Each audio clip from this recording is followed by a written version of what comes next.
east of that zone for today. For us, we're just going to be on the colder end. Same storm system, but we're on the colder extent of it, so we don't have any threat of severe weather, but it will be cold, rainy, and very windy. Soaking rain today, lakeshore flooding, and winds gusting potentially 40 to 50 miles per hour. We're already seeing a little bit of the rain, and I expect overall the rain is going to be around a half an inch of total rainfall. Some areas south of Toledo could come a little closer to an inch of total rain.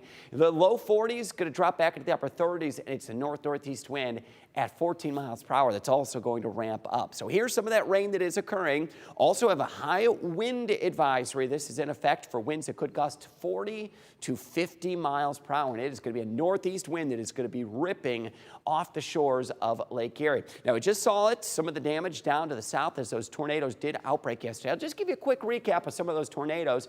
A couple dozen reports of tornadoes that extended from Mississippi through Alabama, north of Montgomery, over closer to Birmingham, where tornadoes were active through the afternoon, evening yesterday. Still one active tornado warning in southern Alabama as the risk of the continued risk of severe weather will move east, more so into the Carolinas today. We're going to get more rain showers continuing to fill in. It is going to be a wet day today. In fact, it may turn out to rain much of the day. That's what you'll see on our hour-by-hour forecast. And add to that, a really brisk northeast wind.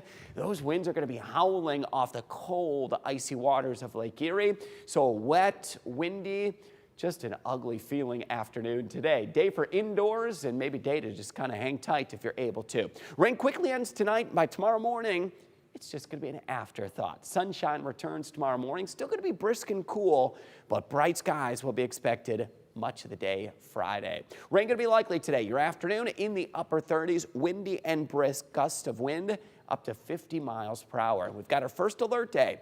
That's going to be in effect for today. Upper 30s, windy and wet, back into the low 40s with some sunshine Friday. And look at this, spring arrives this weekend. What timing we have this weekend. 50s on Saturday, mid-60s Sunday. Both weekend days look at bright and sunny. And next week we go through the upper 60s. It could get a couple days close to 70 degrees in the middle of next week. Let's get it over to Steve Jackson. He's got a look at your first alert traffic.